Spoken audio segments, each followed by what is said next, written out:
My fishing experiences by Jerry Jackson arrived at Pinecrest Lake September 10th, 1980. Just a few fish under my belt by November, about 30 yearling bass. I watched a local fishing show one night. Gene Kofelt was fishing moss beds at Toledo Bend with a worm. November 3rd, 1980, 3 p.m., I was positioned 30 feet from the north side of a moss bed, rigged with a purple twister worm. My first cast was at the edge of a bed, working the worm in small twitches. The bass hits and I set the hook. The largest bass I had ever caught, 2 pounds. My second cast to the same place, but deeper in the moss. The bass hits hard and I set the hook. He pulled the boat into the moss and made terrible racket. He went 6 pounds 13 ounces. November 5th, 1980, 1:30 p.m. I was fishing the same place with a motor oil glitter worm. Third cast into the moss, the line moved sideways. I set the hook hard and the bass exploded all over the place. 7 pounds 5 ounces. November 10th, 1980, 12:45 p.m. I was fishing the same moss bed with same worm type. On 5th cast, the bass explodes on the worm. I set the hook too fast.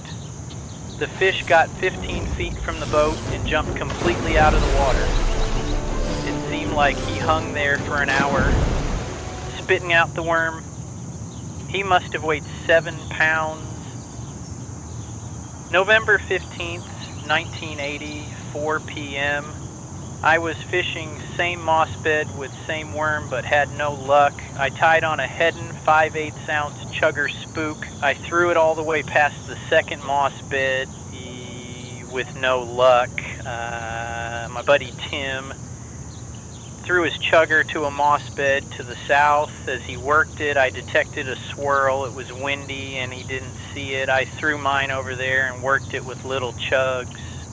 As it passed over the bed, the huge behemoth exploded on it. He pulled with such force that I couldn't turn the reel. I finally got him in. A real trophy, 9 pounds 2 ounces.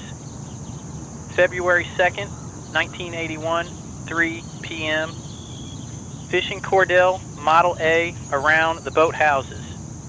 I drug it slowly by a stump and wham, 4 pounds 8 ounces, February 10th, 1981, 2 p.m. Throw chrome spoon at a post and worked it like a frantic minnow. 2 feet from boat, something doubled my pole. I saw shiny scales. The 12-pound test line broke.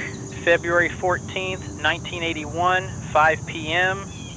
Fishing boat blind, close to moss bed, through black and yellow, H and H several times. On a 6th cast, he hit 4 pounds 6 ounces. February 14th, 1981, 5:20 p.m. Fishing another old blind. First cast nets a 3.5 pound bass. Second cast is taken by a monster. He kept taking drag and finally pulled loose. I pulled up a small piece of mouth skin. February 25th, 1981, 2 p.m. Fishing deep water with crawdad, diver. Bass hits while trolling. So much force the rod broke. He came flying out of the water, but the splash hid his size from me. The 14-pound test line broke as he leaped. March 2nd, 1981, 2:30 p.m. Fishing shallow point with sunken log. Fish hits my H and H. Feels like a small bass. He went under the boat and then started stripping drag as he fled. I got him, 8 pounds 6 ounces.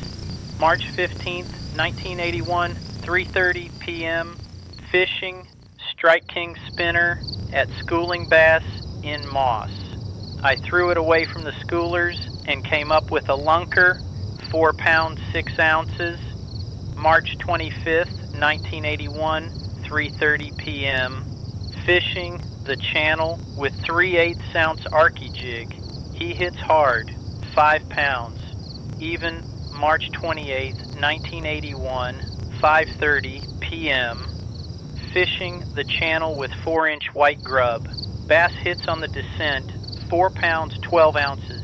He jumped 3 times before I boated him May 29, 1981, 6 p.m., fishing Deep Cove with mott oil worm, an old fence row in 8 feet of water. I had casted several times and was getting mad at a small fish that kept biting my worm's tails off. I was in a daze, just jigging up and down when this 21-inch bass exploded. If only a week earlier, this 4 pounds 5 ounces would have been 6 pounds.